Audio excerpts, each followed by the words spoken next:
બાળકો જય શ્રી કૃષ્ણ. તમારા બધાનો ઓપિનિયન લીધો એટલે ઘણા બધા બાળકોને એવું કેવું થાય છે કે સાહેબ ચોપડામાં વધારે મજા આવે છે અને 50% એક બાળકો એવું કહે છે કે બોર્ડમાં મજા આવે છે. એટલે હું મિક્સમાં વિડીયો મૂકું છું બાળકો. આશા રાખું છું કે ડેલી તમે પ્રેક્ટિસ કરશો. ચેપ્ટર સરળ છે બાળકો, દાખલા તમને નેટ પર મળી શકે છે મેં કીધું એમ. તો આજનો ટૉપિક પરિવ્રત શ્રેણિકના ગુણધર્મ. પરિવ્રત શ્રેણિક એટલે બાળકો ટ્રાન્સપોઝ ઓફ મેટ્રિક્સ, એના ગુણધર્મોનો અભ્યાસ કરવાનો છે. પહેલો ગુણધર્મ એ ડેશનો ડેશ. ડેશ એટલે કે બાળકો ટ્રાન્સપોઝ. શું થાય? એ થાય. જેમ ગણ ચેપ્ટરમાં બાળકો થતું હતું ને, કોઈ પણ ગણનો 2 વાર પૂરક ગણ તમે શોધો તો મૂળ ગણ એ મળે. આ જે ડેશ છે બાળકો, એની જગ્યાએ તમે આ ટ્રાન્સપોઝની બીજી સંજ્ઞાનો પણ ઉપયોગ કરી શકો છો. એ ટ્રાન્સપોઝનો ટ્રાન્સપોઝ બરાબર એ થાય. 2 સંજ્ઞાઓ છે બાળકો. આ બંનેનો મિનિંગ એક સરખો જ છે. તમે ડેશવાળી સંજ્ઞાનો પણ ઉપયોગ કરી શકો છો અથવા ટ્રાન્સપોઝવાળી સંજ્ઞાનો પણ ઉપયોગ કરી શકો છો. બીજો ગુણધર્મ બાળકો a plus B, that means 2 શ્રેણિકનો સરવાળો એનો ટ્રાન્સપોઝ બરાબર A transpose plus B transpose. આ છે બાળકો બીજો ગુણધર્મ. પછી ત્રીજો ગુણધર્મ બાળકો કે ઇન્ટુ એ ડેશ. આમાં કે એ કોઈક વાસ્તવિક સંખ્યા છે. કેવી છે? વાસ્તવિક સંખ્યા છે. કે અહીંયા શ્રેણિક નથી બાળકો, એ અચળ છે. કેવો છે? અચળ છે, પણ શૂન્ય સિવાયનો અચળાંક છે. અહીંયા કેપિટલ એ શ્રેણિક છે, આ કોઈ પણ અચળ હોઈ શકે છે. તો કે ઇન્ટુ એ ડેશ એટલે કે જે અચળ છે એ એમનો એમ રહેશે, જ્યારે જે શ્રેણિક છે એનો પરિવ્રત થશે એટલે કે ડેશ થશે. ચોથો બહુ જ અગત્યનો ગુણધર્મ છે બાળકો, વારે ઘડી એની જરૂર પડે છે. A into B whole dash. 2 શ્રેણિકોના ગુણાકારનો પરિવ્રત શ્રેણિક બરાબર B dash into A dash. ધ્યાન રાખવાનું છે, બીજા સ્થાને જે શ્રેણિક છે પહેલાં એનો ડેશ થાય છે અને પહેલાં શ્રેણિકનો ડેશ પછી થાય છે બાળકો. તો આ 4 પરિવ્રત શ્રેણિકના ગુણધર્મો છે. હવે આપણે થોડાક દાખલા જોઈએ. એક્સ્ટ્રા દાખલો, જો શ્રેણિક એ બરાબર અને શ્રેણિક બી બરાબર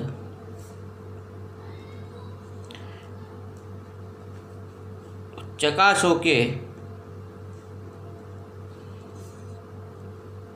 એ બી હોલ ડેશ यानी कि ट्रांसपोज बराबर B transpose into A transpose. એકચ્યુઅલમાં બાળકો ચકાસવાનું છે, પરંતુ આ સાચું જ હશે, કારણ કે આપણે હમણાં જ ગુણધર્મ ભણી ગયા. આ ગુણધર્મ છે એનું એ જ આ સાબિત કરવાનું છે. ધેટ મીન્સ આ સાચું જ છે. પરંતુ જ્યારે દાખલાના સ્વરૂપમાં પૂછાય એટલે આપણે ગણવું પડે. તો સૌથી પહેલાં આપણે એ બીનો ડેશ શોધીશું. એના માટે પહેલાં એ અને બીનો ગુણાકાર કરીશું, પછી એનો પરિવ્રત કરીશું. તો સૌથી પહેલાં શ્રેણિક એ અને શ્રેણિક બીનો ગુણાકાર.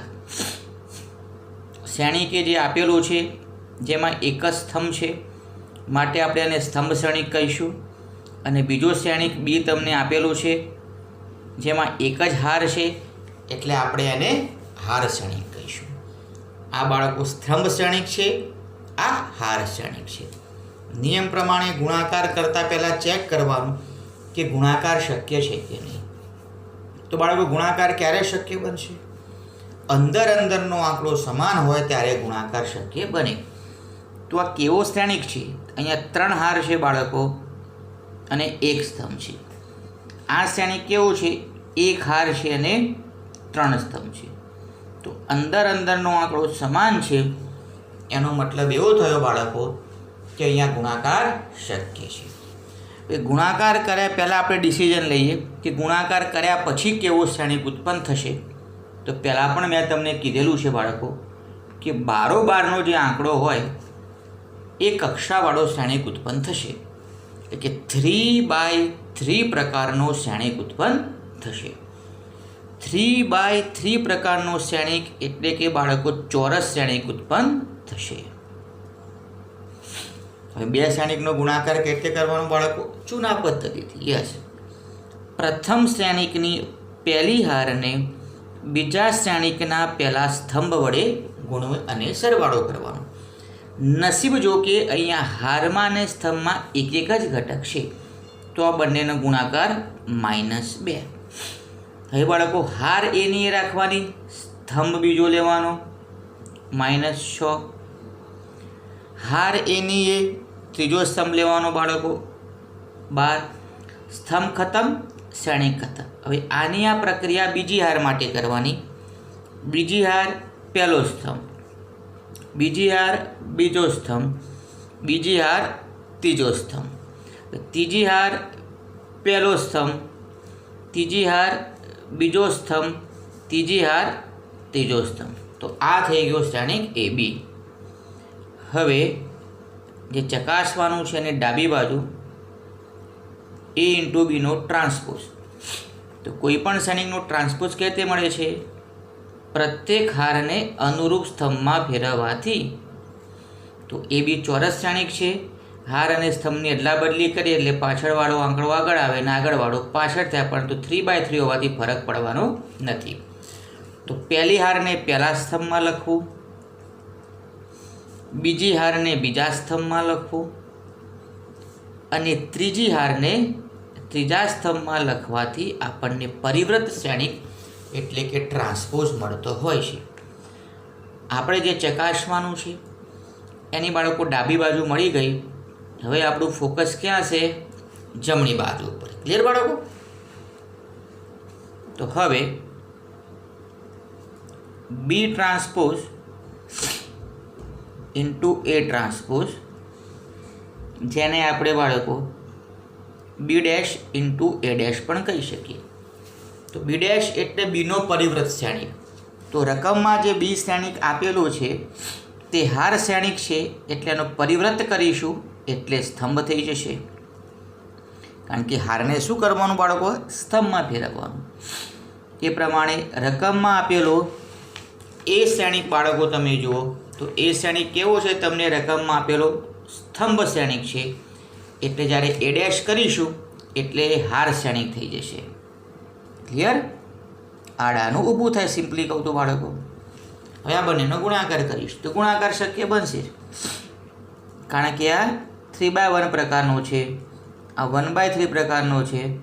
અંદરનો સભ્ય સમાન છે, ગુણાકાર શક્ય બનશે. કેવો શ્રેણિક ઉત્પન્ન થશે બાળકો? તો બારોબારના આંકડાવાળો એટલે કે 3/3 પ્રકારનો ચોરસ શ્રેણિક ઉત્પન્ન થશે. પહેલી હાર પહેલો સ્તંભ, પહેલી હાર બીજો સ્તંભ, પહેલી હાર ત્રીજો સ્તંભ, બીજી હાર પહેલો સ્તંભ. એ પ્રમાણે બાળકો તમે જેમ તમને શ્રેણિકોનો ગુણાકાર ભણાવ્યો છે એમ તમારે કરવાનો છે. ક્લિયર? તો પરિણામ 1, આ જો પરિણામ 1 છે ને બેટા આગળ, અને પરિણામ 2 તમે ધ્યાનથી જુઓ તો અનુરૂપ સ્થાને ઘટકો સમાન જુઓ. -2 4 5, -6 12 15, 12 -24 -30. તો અનુરૂપ સ્થાને સભ્યો કેવા છે? સમાન છે. એનો મતલબ કહી શકીએ કે LHS બરાબર RHS. માટે પરિણામ 1 તથા 2 પરથી કહી શકીએ આપણે બાળકો કે ABનો ટ્રાન્સપોઝ બરાબર B ટ્રાન્સપોઝ × A ટ્રાન્સપોઝ. બહુ સિમ્પલ છે બાળકો. જ્યાં ગુણાકાર દેખાય ત્યાં ગુણાકાર કરવાનો, જ્યાં ટ્રાન્સપોઝ દેખાય બાળકો ત્યાં તમારે ટ્રાન્સપોઝ કરવાનો. બહુ જ સિમ્પલ છે. ક્લિયર બાળકો? તો આગળ એકાદ દાખલો લઈએ છીએ. ઓકે,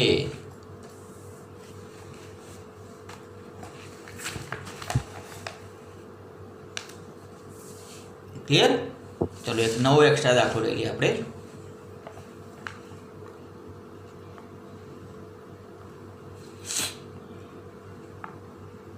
શ્રેણિક બી બરાબર, આંકડા બાળકો ગમે તેમ તમે લઈ શકો છો. એકચ્યુઅલી આ દાખલો તમારી ટેક્સ્ટ બુકમાં ઉદાહરણો છે. શ્રેણિકને બે શ્રેણિકોના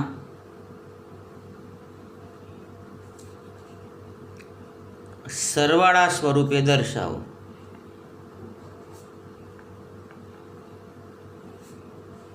આ બે શ્રેણિકો પૈકી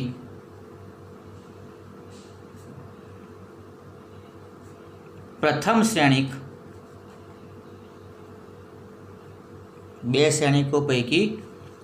શ્રેણિક સમમિત હોય તથા બીજો શ્રેણિક વિસંમિત હોય.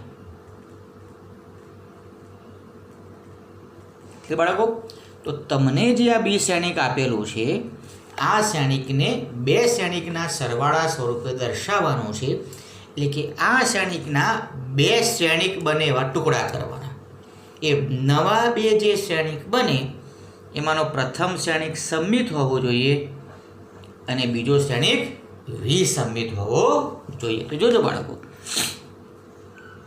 તો આ જે બી શ્રેણિક છે એને બે શ્રેણિકના સરવાળા સ્વરૂપે દર્શાવવાનું છે. તો પહેલો શ્રેણિક પી લઈ લઉં, બીજો શ્રેણિક ક્યુ લઈ લઉં. ક્લિયર બાળકો? બી શ્રેણિક આપેલ શ્રેણિક બે શ્રેણિકો પી અને ક્યુના સરવાળા સ્વરૂપે દર્શાવવાનું છે. રકમમાં એવું લખેલું છે, આ બે શ્રેણિક પૈકી પ્રથમ શ્રેણિક એ સમમિત શ્રેણિક છે,